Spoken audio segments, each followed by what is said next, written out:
première émission, Connaissance de l'homme, diffusée pour la première fois sur France 3 National le 12 novembre 1958, émission dans laquelle vous pourrez entendre, le présentateur de l'époque va nous le préciser.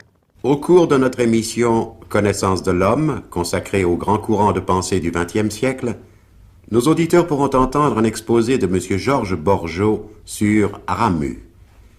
Quelques pages de Ramu, extraites du livre Une main, publié chez Grasset, illustreront l'entretien de M. Borgeaud.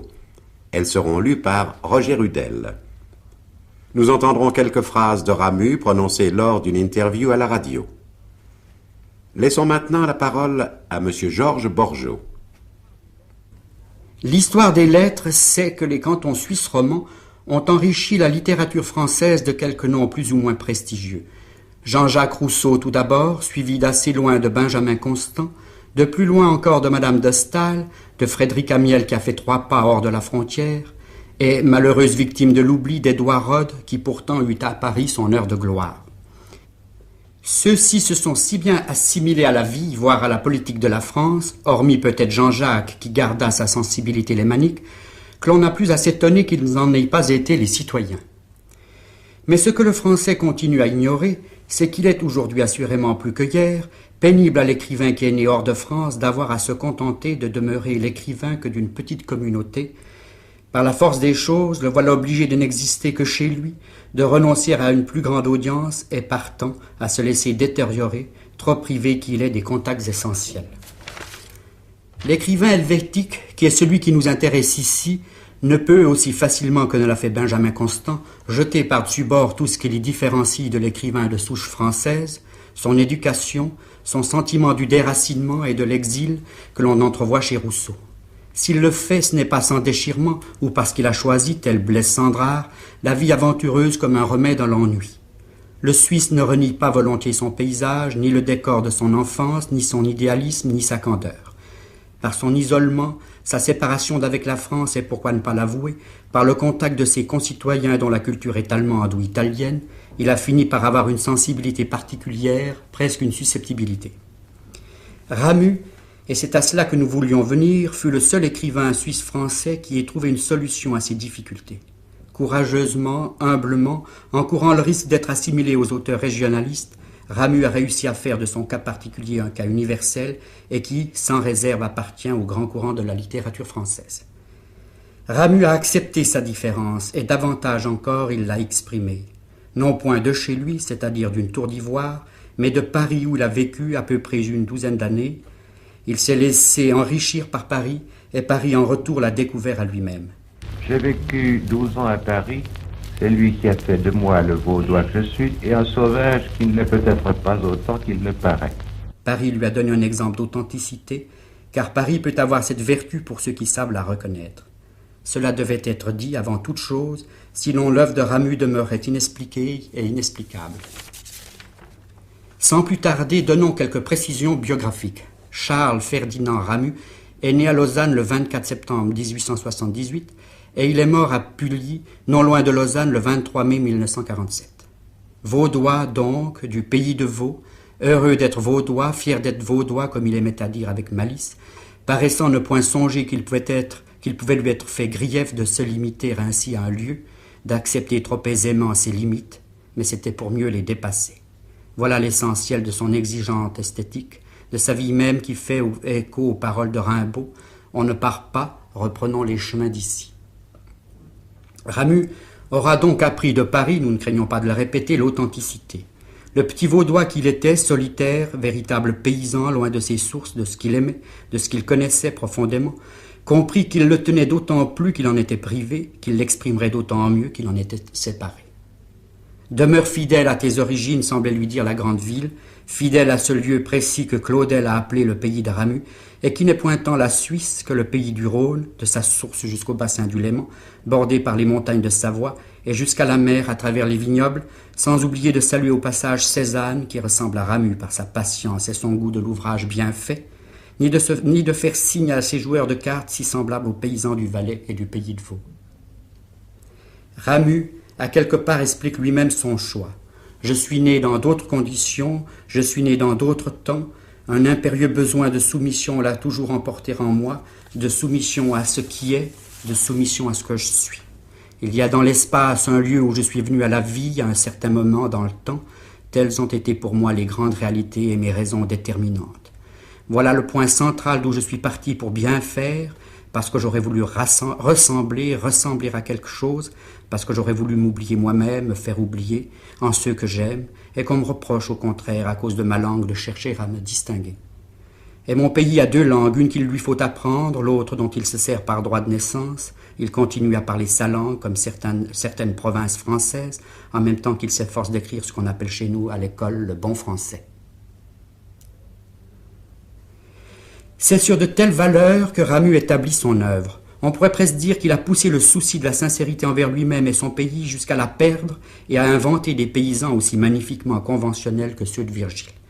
Cette inquiétude lui en vint même à la fin de sa vie, et ses amis l'entendirent s'exclamer « Et si je m'étais trompé ?» Qui lui en voudrait d'avoir fait plus vrai que réel? S'il y a faute, c'est faute d'honnêteté, c'est une faute exemplaire. On ne doit pas oublier qu'être vaudois, c'est être protestant, ou du moins c'est d'avoir été éduqué dans un certain puritanisme, et chacun sait que rien n'y ressemble autant à des qualités que ses défauts, et inversement. Ramu tenait peu à se dire protestant, mais il en avait gardé les caractères, pudeur extrême, austérité, un goût de l'ordre, un certain symbolisme biblique, un langage roman, comme dit Charles-Albert Saint-Grillat, c'est-à-dire du vulgate. Tout cela ensemble ne fait pas de l'œuvre ramusienne une œuvre de spéculation de l'esprit, mais une aventure spirituelle, une expérience, une manière de faire son salut presque. L'angoisse la nourrit, mais aussi la joie, l'échec de l'amour, mais le désir perpétuel d'être aimé, la beauté des choses les plus quotidiennes, mais aussi le poids de leur répétition et la menace qui sans cesse pèse sur elles de les voir disparaître, revenir et disparaître encore, pendant que le poète lui aussi disparaîtra. Rien ne dure, rien n'est éternel. Un théologien dirait de l'œuvre de Ramu qu'elle est tout imprégnée du sentiment du péché originel, de la grande tristesse d'avoir perdu le paradis. Cela est vrai, bien que Ramu nous ait démontré qu'il a passé son temps à poser des questions plutôt qu'à les résoudre, et parmi toutes ces questions, il pouvait exister celle du péché originel. Toute son œuvre romanesque se balance entre ces 2 extrêmes, la foi et le néant, et elle ne choisit pas. Plénitude et absence, réalité et illusion, réalité tout de même, on ne sait pas. La dernière page du journal intime s'achève sur cela.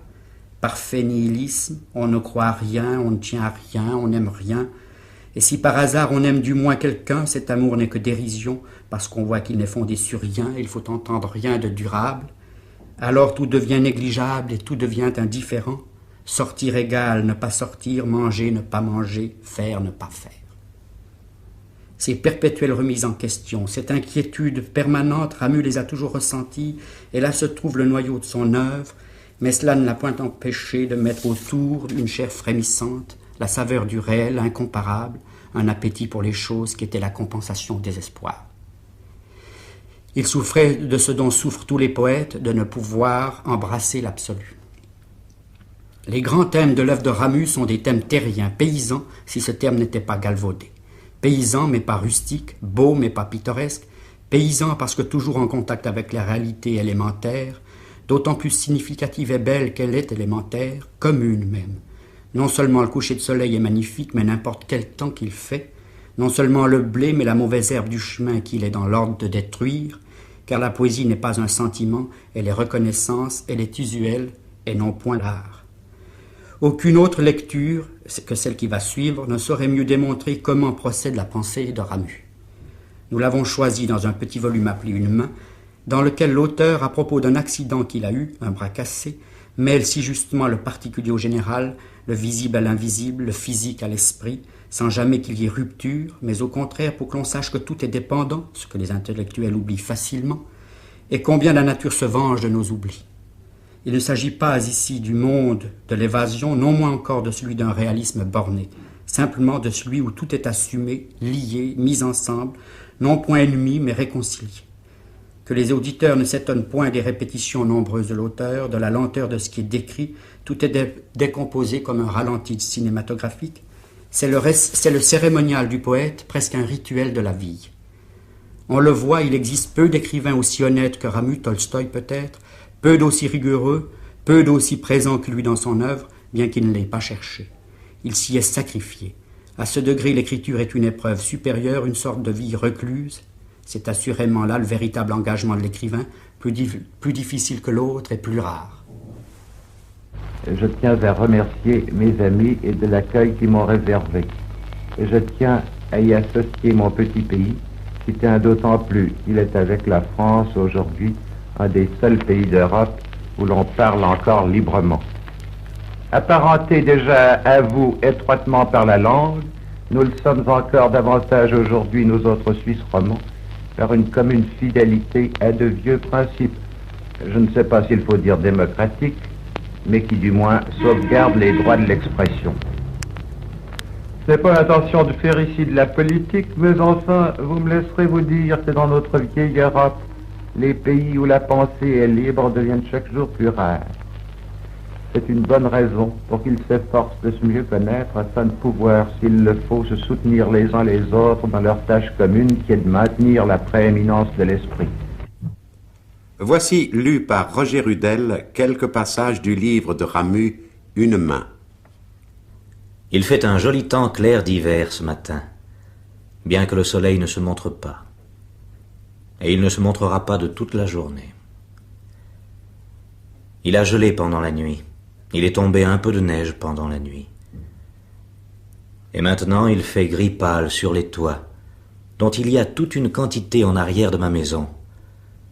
Et devant, du côté du midi, il n'y en a plus aucun, de sorte que rien ne vient se mettre entre vous et la grande plaine des eaux. Je suis dans ma chambre. 10 heures viennent de sonner. Je vois que je n'ai plus de cigarette. Je mets mon chapeau, j'enfile un par-dessus. Je n'aurai qu'à traverser la petite place où est la fontaine, à remonter ensuite celle des 2 rues qui est le plus au couchant, à prendre enfin à droite dans la rue transversale. Ce n'est pas à plus de 100 mètres de chez moi, c'est-à-dire que j'en ai pour 2 ou 3 minutes, pas davantage. J'ouvre la porte d'entrée de la maison.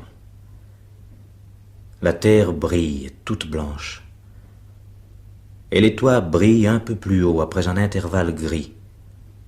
Après quoi le gris recommence. C'est le gris du ciel, pas tout à fait le même gris. 2 bandes blanches, 2 bandes grises, un grand silence. Et une grande immobilité de l'air, où on voit une cheminée fumer sa jolie fumée bleue, qui, à l'abri de la pente du toit, s'étire d'abord mollement, puis tout à coup ayant dépassé le faîte, fuit de côté, de mon côté, comme un flot de ruban au fouet du cocher dans les noces. C'est vu. Combien de temps est-ce que ça prend pour être vu? Et puis, une fois que c'est vu, on se le formule en soi-même. Combien de temps est-ce que ça prend? Ce n'est pas tout à fait instantané quand même. Il y a 2 temps, il y a le temps intérieur et il y a le temps extérieur, celui qui est marqué par les horloges. Dans quel rapport sont-ils l'un avec l'autre? Le temps de l'homme qui éprouve et le temps de l'homme qui fait. Le temps de la pensée et le temps de l'action. Ont-ils une commune mesure? Il me semble qu'ils n'en ont point. C'est à quoi je pense en descendant les marches du perron. Et puis il y a encore moi, qui suis encore ailleurs. C'est ce que je me disais. Moi, c'est-à-dire ce qui a la conscience, ce qui réintroduit dans mon être l'unité, ce qui unifie et réconcilie. Car ces 2 temps, quoique complètement indépendants l'un de l'autre, cohabitent en moi sans trop se quereller. Seulement il arrive que ce moi s'absente. On est alors comme un homme qui a des jambes et qui ne connaît plus ses jambes, un homme qui va sans savoir qu'il va, un homme qui pense sans savoir qu'il pense. Ce sont tantôt ses actes, tantôt ses pensées qui sont inconscients. Mais du moins ces actes s'accomplissent-ils sur un plan déterminé. Ils sont mesurables, ils sont tributaires du cadastre ou de la pendule. Tandis que la pensée va et vient sur tous les plans à la fois, n'étant liée ni à un lieu, ni à un moment, étant secrète. Aussi bien occupée des choses qui se voient que des choses qui ne se voient pas. Étant surtout douée de ces vitesses à elle, qui sont sans rapport avec celles du corps. Combien, me disais-je, faudrait-il de pages si on voulait essayer de noter ce qu'on pense, c'est-à-dire aussi ce qu'on voit et ce qu'on sent, pendant seulement 3 minutes. C'est-à-dire le temps d'aller à la boutique, acheter des cigarettes comme ce matin. Ce qui se passe dans une tête, tout ce qu'elle tire de l'air, de la lumière, de ce qu'on appelle la réalité. Tout ce que d'autre part elle tire d'elle-même, tout ce qui s'y agite en fait de souvenirs, d'images, d'inventions.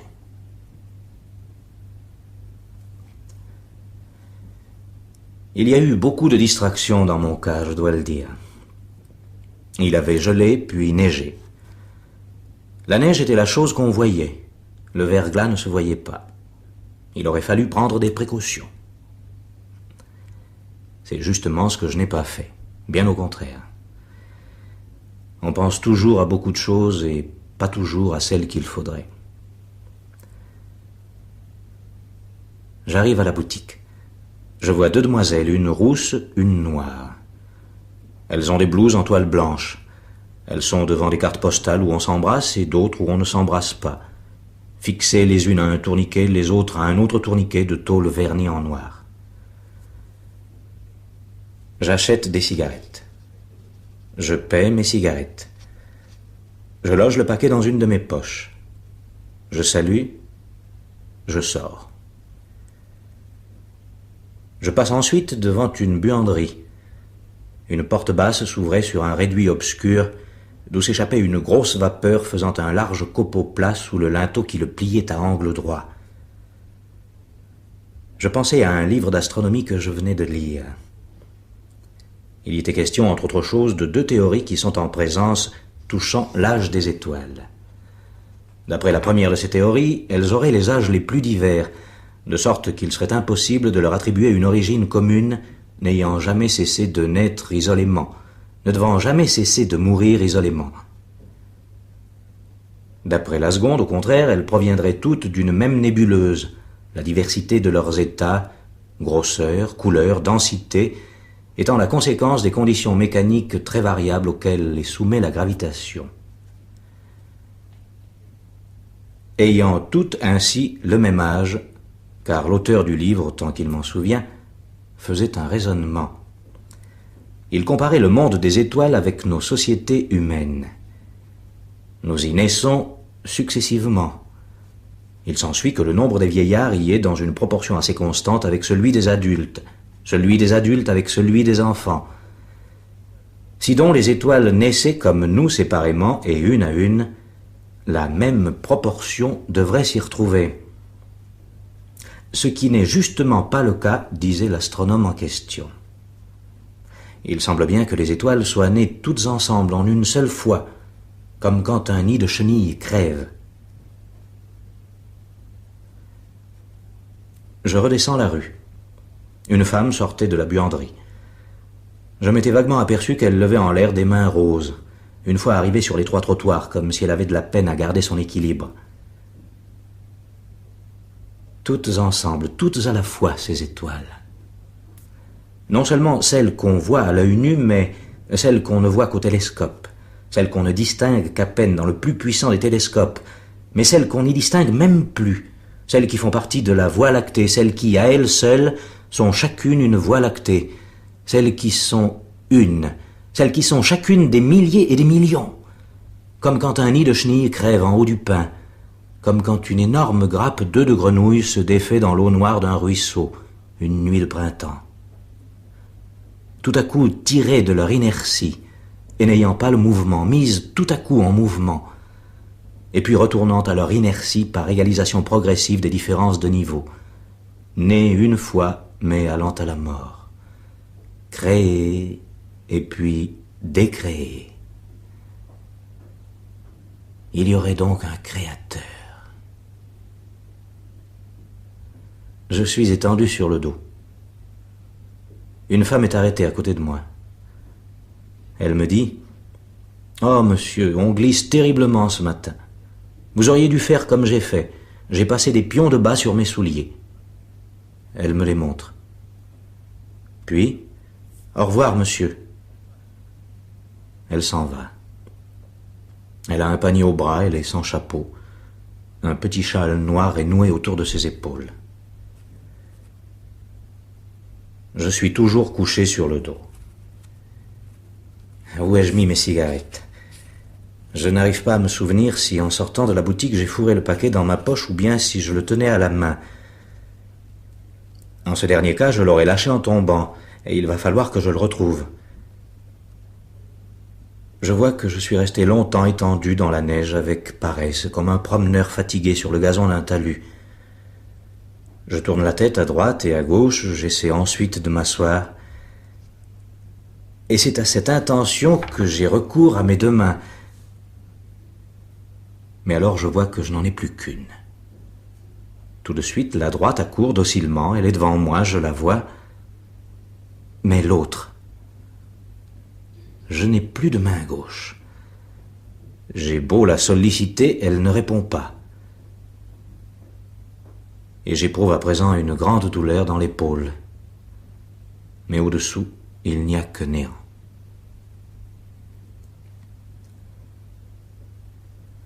Personne, la dame est loin depuis longtemps, la ruelle est déserte. Peut-être un petit rideau a-t-il bougé là-haut derrière la fenêtre, car ce sont les choses qui sont au-dessus de moi que je vois le mieux. Mais il est retombé. Et peut-être qu'il n'a pas bougé. Les fenêtres partout sont fermées. Je suis toujours couché sur le dos. Qu'est-ce qu'il faut faire?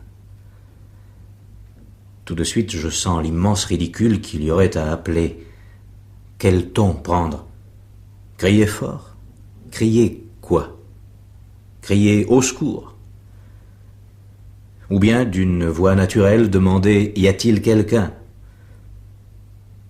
Mais alors on ne m'entendra pas, et ce ton détaché risque de décourager les bonnes volontés d'avance. Je suis extrêmement conscient. Trop. Et je vois qu'il vaut mieux se taire. Je serai comme un acteur sur un théâtre, c'est-à-dire que j'aurai à trouver le ton juste. La peur du ton faux me raidit, tandis que le mal de cœur commence, car ces petits accidents-là, et c'est ce qu'ils ont de pénible, se déroulent tout entier sous le signe du mal de cœur. J'ai fini par m'asseoir, je ne sais trop comment. Le mouvement que je fais me ramène ma main gauche qui était prise sous mon corps. Je la vois et je m'en empare. Elle existe de nouveau. Je la tiens devant moi pendant que je me mets debout sur un genou puis sur l'autre. Je la serre jalousement contre moi. Je n'ai pas appelé. Je me tirerai d'affaire tout seul. Mais surtout que je ne lâche à aucun moment, quoi qu'il arrive, cette main, sans quoi elle va s'évanouir encore une fois. Et la douleur physique n'est rien, du moins en ce moment, à côté de cette imminente et immense douleur d'esprit ou douleur d'âme. Car comment faut-il l'appeler? Et une première semaine passe, et une autre sans changement. Longueur du temps, brièveté du temps, monotonie. C'est extrêmement long et à la fois extrêmement court. Vos journées, désormais, se superposent exactement comme les feuillets d'un livre. On les tourne une à une sans qu'on voie seulement augmenter leur épaisseur. Le papier est trop mince. Elles retombent l'une sur l'autre, elles s'accumulent, et c'est comme s'il n'y en avait toujours qu'une. Le temps est niais. Cependant, il dure par ailleurs. Il dure même extrêmement à cause de l'oisiveté à peu près forcée où on vit. On n'écrit guère et pas longtemps. On ne lit pas davantage parce que l'envie n'y est plus. La faim n'y est plus. Manque d'appétit. Ah, comme nous sommes drôlement faits. L'occasion toute trouvée nous laisse indifférents, alors qu'en d'autres temps nous prenions tant de peine à essayer de la faire naître. des livres, des loisirs, choses si souvent désirées. Et c'est comme s'il n'était pas là, car il y manque le désir. Ce n'est ni le pain ni le vin qui compte. Ce qui compte, c'est le goût qu'on a pour le pain et pour le vin. Ce qui compte, c'est ce dont on est privé, et c'est l'intensité du potentiel qui vous y porte. Ce qui compte, c'est non ce qu'on a, mais ce qu'on invente à propos de ce qu'on a. J'ai tout, je suis gâté, je suis devant une table bien servie. C'est comme si j'avais déjà mangé. Je ne veux rien. J'attends. On attend. On attend quoi? Je reste assis des heures dans une parfaite immobilité, laissant venir le temps, laissant le temps se faire. Gris, gris et blanc, puis clair, et puis il gèle, et puis il ne gèle plus. Il neige, il y a du vent, il n'y a plus de vent, la bise souffle, elle ne souffle pas. Regardant par les fenêtres à ma droite le petit cognacier que je vois tout entier d'ici, être transformé en volière depuis qu'on y a suspendu par des ficelles une boîte à vacherin où on dépose les débris du ménage. Des hoche-queues, des mésanges, des fauvettes, des pics, des pies, des bouvreuils, des moineaux. 5 ou 6 gros merles ventrus pèsent paisiblement dans l'herbe, des messieurs et des dames, les messieurs noirs, les dames grises. Le petit pic, noir, rouge, blanc et brun, court avec vivacité le long du tronc. On entend son marteau qui tape par 3 fois, puis encore 3 fois, sèchement, sur la face opposée à celle où débouche le petit tunnel dont il veut faire sortir l'occupant. Puis tout aussitôt il accourt se poster à l'orifice du trou, miraculeusement suspendu à l'écorce. Ainsi s'achève notre émission Connaissance de l'homme, au cours de laquelle nous avons entendu un exposé de M. Georges Borgeaud sur Ramu. Et les textes étaient lus par Roger Rudel. Cette émission a été diffusée pour la première fois sur France 3 National le 12 novembre 1958.